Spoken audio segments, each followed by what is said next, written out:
आप देख रहे हैं P24 भारत। उच्च न्यायालय ने ST/SC को लेकर 1 तारीख को एक निर्णय दिया है। उसको लेकर क्या कहना है लोगों का, हम इस पर बात करने आए हुए हैं। यहाँ पर जो है उत्तर प्रदेश अनुसूचित जाति जनजाति संगठनों के संयुक्त मोर्चा के लोग हैं, हम उनसे बात करने के। क्या कहना चाह रहे हैं आप, आखिर इसका विरोध क्यों? पिछले दिनों माननीय सर्वोच्च न्यायालय ने 1/8/2024 को एक निर्णय दिया है, जिसके अनुसार अब तक जो शेड्यूल कास्ट में आरक्षण व्यवस्था चली आ रही थी, उसमें ये कहा गया है उनके निर्णय में कि इसका उपवर्गीकरण कर दिया जाए, इन्हें जितनी जातियां उसमें ग्रुप बना दिए जाएं, और दूसरी चीज़ की इसमें भी OBC की तरह से क्रीमी लेयर लागू किया जाए। जहाँ तक अनुसूचित जाति वर्ग का संबंध है, ये दोनों निर्णय माननीय सर्वोच्च न्यायालय की अधिकारिता से बाहर हैं, और क्रीमी लेयर की जो बात की गई है वो निश्चित रूप से उसका कोई डेटा कि अब तक किस जाति के कितने लोगों का प्रतिनिधित्व विभागों में है, बिना किसी डाटा के चट्टी चौराहों पर चलने वाली बहसें कि इन्होंने इतना पा लिया, इन्होंने इतना पा लिया, इस परसेप्शन के आधार पर लगता है कि ये निर्णय हुआ है जो दलित समाज या अनुसूचित जाति जो वर्ग है उसके विरुद्ध है। हम ये मानते हैं और स्पष्ट दिखाई दे रहा है कि इससे अनुसूचित जाति समाज में विभेद पैदा होगा, मतभेद पैदा होगा, सौहार्द को खतरा होगा, और सबसे बड़ी बात कि अब तक एक नीति चली आ रही थी कि कैंडिडेट्स की उपलब्ध होते हुए भी शेड्यूल कास्ट के लोगों को कुछ ऐसी मानसिकता के लोग विभागों में बैठे हुए थे कि योग्य होते हुए भी नॉट फाउंड सूटेबल या नॉट अवेलेबल का टैग लगा करके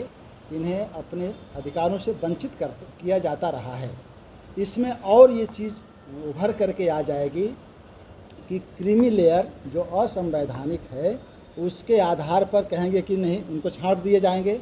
और जो अंडर प्रिविलेज्ड ग्रुप थोड़ा बचता है निश्चित रूप से उनको मिलना चाहिए। उनमें अभी शिक्षा और उनकी आर्थिक स्थिति इतनी ख़राब है कि वो उपलब्ध नहीं होंगे कैंडिडेट।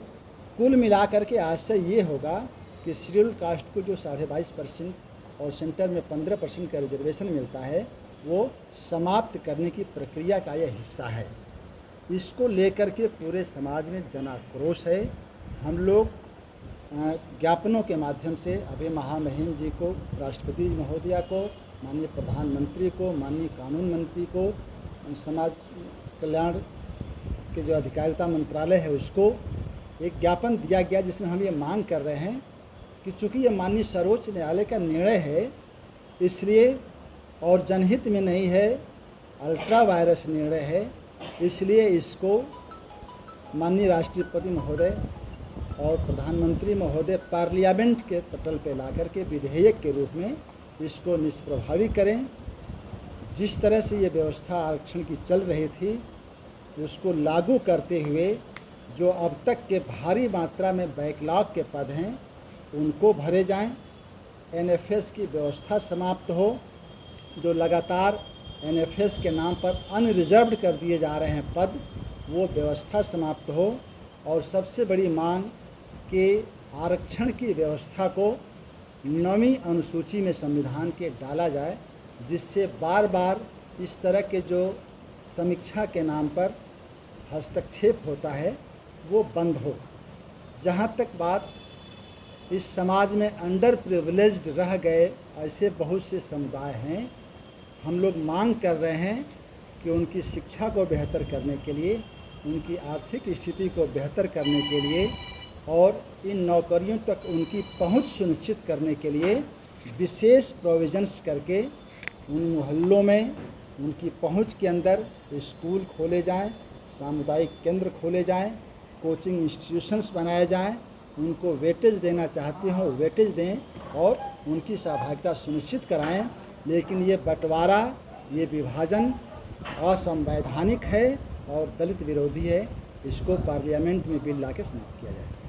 कितना आप मानते हैं इसका असर होगा, कितना आपसी जैसे तालमेल गड़बड़ होगा कि अभी तक तो ये था कि सब समुदाय को एक समान मिल रहा था आप लोगों के, लेकिन अब चूंकि इसमें भी मतभेद पैदा करने की कोशिश की गई। ये बड़ा ही सुनियोजित षड्यंत्र है